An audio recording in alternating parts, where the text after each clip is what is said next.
অপরাধ না করেও যখন অপরাধী হয়ে যাবে তখন চুপ থাকাটাই সব থেকে ভালো। কারণ চিৎকার করে কখনো নিজেকে নির্দোষ প্রমাণ করা যায় না। চেহারার সৌন্দর্য কেবল আয়নায় প্রকাশিত হয়, আর অন্তরের সৌন্দর্য আচরণে প্রকাশ পায়। নিজেকে ভালো রাখার দায়িত্ব নিজেকেই নিতে হবে, কারণ খারাপ থাকলে কেউ ভালো রাখতে আসবে না। এটা স্বার্থের যুগ। অতিরিক্ত সরল হলে মানুষ তোমার দাম দেবে না। হজম করে আমি প্রমাণ করে দিয়েছি যে বিশাল এই পৃথিবীতে একটা তুমি ছাড়াও বেঁচে থাকা যায়।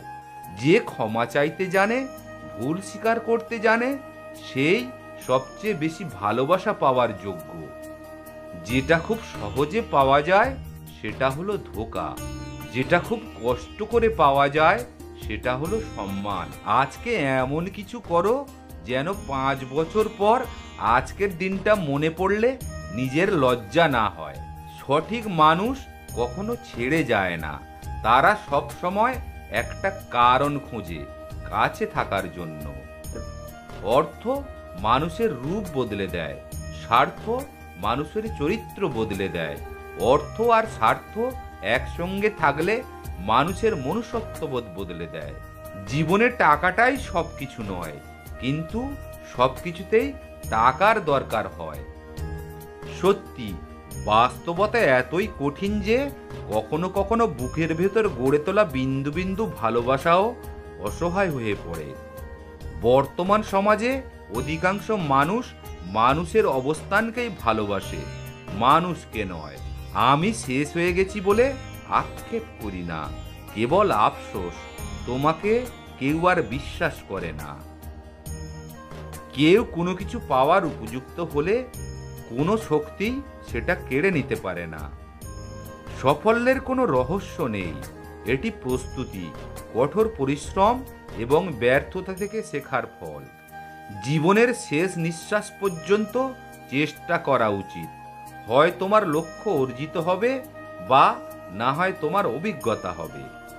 সৃষ্টিকর্তার কাছে সেই ধনীরা সবচেয়ে প্রিয়, যারা ধনী হওয়ার পরও গরিবের মতো বিনয়ী হয়ে থাকে। কোনো কিছু যদি সত্যিই তোমার কাছে গুরুত্বপূর্ণ হয়, তবে তুমি তা করবেই। কোনো বাধাই তোমাকে থামাতে পারবে না। যদিও কোনো লক্ষ্য অর্জন করা অসম্ভব মনে হয়, তবুও লক্ষ্য বদল করবে না, তার বদলে কৌশল বদলে ফেলো। অতীতকে তুমি বদলাতে পারবে না, কিন্তু তুমি চাইলে বর্তমানকে ব্যবহার করে ভবিষ্যৎকে বদলাতে পারো। সফল হতে চাইলে তোমাকে সামনে আসা সব চ্যালেঞ্জ মোকাবিলা করতে হবে। চ্যালেঞ্জ বেছে নেওয়ার কোনো সুযোগ নেই। জীবনে কাজ করার স্বপ্ন সবাই দেখে, কিন্তু স্বপ্ন পূরণের সাহস খুব কম মানুষের থাকে। কাছে জেনে বুঝে ভুল পথে হাঁটার নামই ভালোবাসা। কষ্ট পাচ্ছি, তবুও হেঁটেই চলেছি ক্লান্তিহীন। কিছু মানুষের নিজের বোকামিগুলো চোখে দেখা যায় না, কিন্তু এরা অন্যদের বোকামি খুঁজতে খুব এক্সপার্ট হয়। তখন চোখে আতস কাজ লেগে যায় এদের।